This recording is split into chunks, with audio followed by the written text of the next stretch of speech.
What do you think about Korea? I mean, that state is so iniquitous. You talk about persecution of Christians. There isn't anything as terrible as Kim Jong-un and his crowd.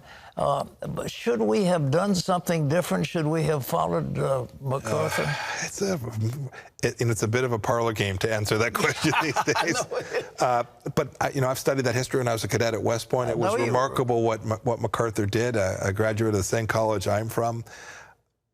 I don't know what the right answer was that day. I do know what the right answer is today. Oh, yeah. And we tried desperately to get Chairman Kim to give up his nuclear weapons. I was privileged to be the first man in when I was a CIA director. I went on a clandestine mission to meet with Chairman Kim to make the case for him giving them up. I mean, what he does to his own people, right? 25 million plus people all live in destitute poverty with no religious freedom. And it is absolutely tragic, one of the worst humanitarian crises of this century.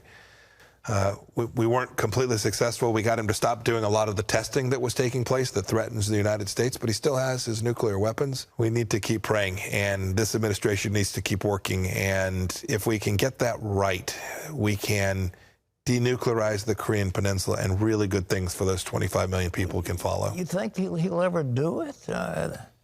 It's going to take pressure from the United States and pressure from China. Both of us. China's not going to go along. To date, we didn't see the pressure from China.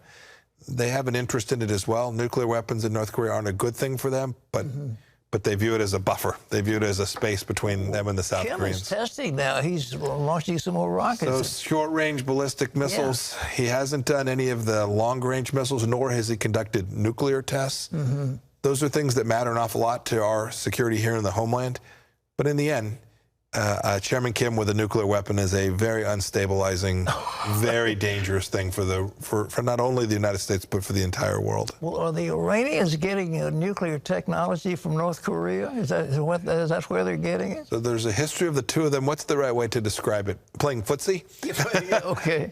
So there is a relationship between the two countries.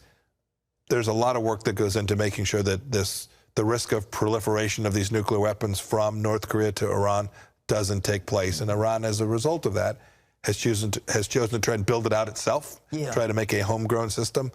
But we do always worry that North Korea will transport a nuclear weapon somewhere. Could be to Iran, could be someplace else as well. When you have someone like Chairman Kim in possession of a nuclear weapon, it is very, very dangerous. I noticed that Biden did something that I sort of applauded. He finally called the slaughter of the Armenian Christians genocide, and we've been unwilling to do that up to this time. Turkey and with Erdogan is sort of a difficult problem, and how do you see, did he play that one right or not? So I actually agree. I always support good decisions. In this case, President Biden made a good decision. I'm happy to second his motion there. I'm glad that he did that. It was a long time coming, and he picked a historic moment to do it. So good for their administration for having done that. Turkey's complicated. We were very challenged there. It began with trying to free Pastor Brunson. Yes. So my first mission in Turkey was that. We were fortunate. The Lord smiled upon us, and we got Pastor Brunson back home. But we were still challenged by a President Erdogan who has an understanding of the world where he denies religious freedom to his own people, where he has an idea about greater Turkish empire building. It's most unfortunate. That Turkey is a member of NATO, and they have not acted consistent with their obligations to NATO. And so we pushed back on them pretty hard. We sanctioned them. We pulled an important weapon system out. They were building parts of our Joint Strike Fighter. We pulled that program back from them. I hope Turkey will come to see that their best path forward is to join with the West and not join with an Islamist understanding of the world. That won't serve the Turkish people well. Well, it's amazing that Santa Sophia Church, he decided to make a mosque. It's so sad. Yeah, it's terrible. So sad. Not long after they did that, I traveled to Turkey and met to support another faith leader, the ecumenical patriarch there. I had the chance to meet him in Istanbul, former Constantinople in Istanbul.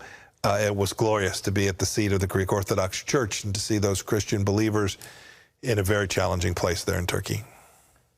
What do you think? I used to think that China would be the largest Christian nation on the face of the earth. We saw so many people coming to the Lord in China. It was overwhelming.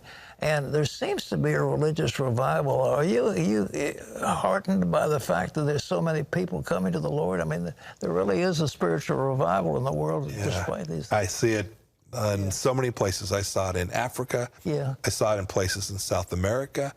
I'm confident that that spirit is alive and well inside of China as well, in spite of the authoritarian regime that tries to push it away and denies the house churches even the capacity to practice their faith. I am confident that that Chinese people, too, will come to see the Lord in big numbers. Yeah. It would be a glorious thing. I think all across the world, God is touching hearts and changing lives. I'm incredibly optimistic as a result of that. Well, I'm thrilled. Oh, what's your future? Have you got any plans for your own destiny? You've got a long way to go. First of all, the plans are the Lord's. Yeah, okay. But what I know so far about those plans is I'm going to take this time to do some writing, and I'm going to take this time to help candidates be successful so that Republicans can be successful in 2022. Beyond that, there's a big election in 2024. We are thinking our way through that, but for the moment, we are just focused like a laser on making sure that 2022 proves to be a time where there's a turning in Washington, D.C. Well, there will be. Well, you have such a distinguished career, and we're so grateful for you being here. And all I can say is we wish you God's blessing, and I'll ask this audience, make sure you pray for Secretary Mike Pompeo. He is a great man of God and a distinguished.